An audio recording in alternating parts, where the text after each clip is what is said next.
सोनी चिड़िया एक पेड़ पर अपने छोटे से घर में रहती थी। उसकी एक प्यारी सी बेटी थी पायल चिड़िया। एक दिन सोनी चिड़िया जब दाने की तलाश में जा रही थी तो रास्ते में उसे कुटकुट कबूतर मिला। अरे सोनी बहन, सुबह सुबह कहाँ जा रही हो? नमस्ते कुटकुट भाई, मैं दाने की तलाश में जा रही हूँ।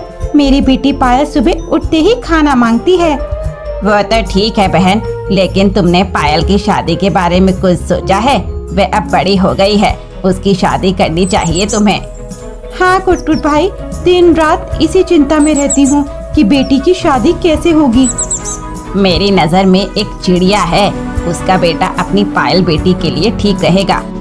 तुम कहो तो मैं बात करूं? वे तो ठीक है, लेकिन मैं दहेज कहाँ से लाऊंगी? आजकल बिना दहेज के शादी नहीं होती।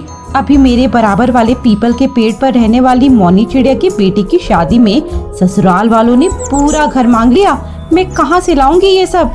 बहन तुम चिंता मत करो, मैं बात कर लूँगा। तुम बस शादी के लिए हाँ कर दो। ठीक है, जैसा आप ठीक समझे। कुछ दिन बाद सोनी चिड़िया अपनी बेटी पायल की शादी कर देती है। शादी के बाद पायल चिड़िया अपने ससुराल चली जाती है। वहाँ उसकी सास सपना बहुत ही तेज थी। सुन बहू, तुझे पूरे घर की सफाई करनी होगी, उसके बाद मेरे लिए दाना लाना होगा। मैं तो कहीं जाती नहीं हूँ। और हाँ, इधर उधर मत घूमना, सीधा दाना लेकर मेरे पास आ जाना। पायल रोज अपने लिए और अपनी सास के लिए दाना लाती, लेकिन उसकी सास हमेशा उसे ताने मारती रहती थी। सोनी चिड़िया को अपनी बेटी से मिले बहुत दिन हो गए थे। एक दिन वे अपनी बेटी से मिलने उसके ससुराल पहुंच जाती है। नमस्ते बहन, कैसी हो? पायल कहीं नजर नहीं आ रही? बाहर घूमने गई होगी तुम्हारी बेटी, किसी काम के लिए भेजो तो पूरा दिन लगा देती है। हमने तुम पर तरस खाकर बिना दहेज के शादी की, लेकिन बहू तो अच्छी मिलती, मेरे से उड़ा नहीं जाता। वह मेरे लिए दाना लेने गई है, पर अभी तक नहीं आई। पता नहीं क्या सिखाया है तुमने अपनी बेटी को। तभी वहाँ पायल आ जाती है। माँ को देखकर वे रोने लगती है। बेटी, तू ठीक है ना? तू रो क्यों रही है? कुछ नहीं माँ, बस तुम्हारी याद आ रही थी। सपना बहन, अगर आप कहें तो मैं पायल को कुछ दिन के लिए अपने घर ले जाऊं? हाँ हाँ ले जाओ, वैसे भी यहाँ कुछ करती तो है नहीं। सोनी चिड़िया पायल को लेकर घर आ जाती है। घर आकर पायल बहुत रोती है। माँ, वे लोग बहुत खराब हैं।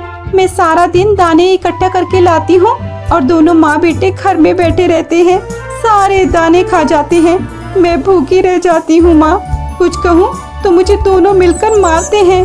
मैं अब कभी वहाँ नहीं जाऊंगी। ये सुनकर सोनी चिड़िया को बहुत गुस्सा आता है। वह उसी समय कुटकुट कबूतर के पास जाती है। अरे सोनी बहन, बहुत दिनों बाद आई मेरी याद, सब ठीक तो है ना?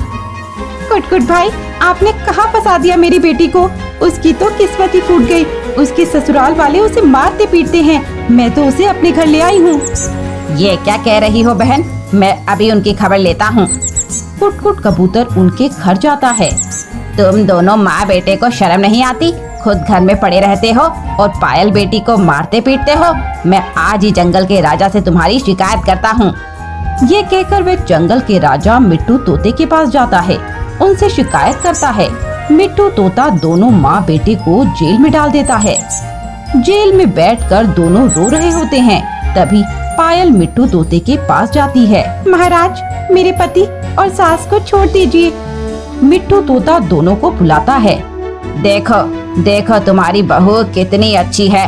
तुम इसे मारते थे, फिर भी ये तुम्हें बचाने आ गई। मुझे माफ कर दे बेटी। नहीं नहीं माँ जी, आप बड़ी हैं, मुझसे माफी मत मांगिए। दोनों माँ बेटे पायल चिड़िया को घर ले आते हैं और पूरा परिवार खुशी खुशी रहने लगता है।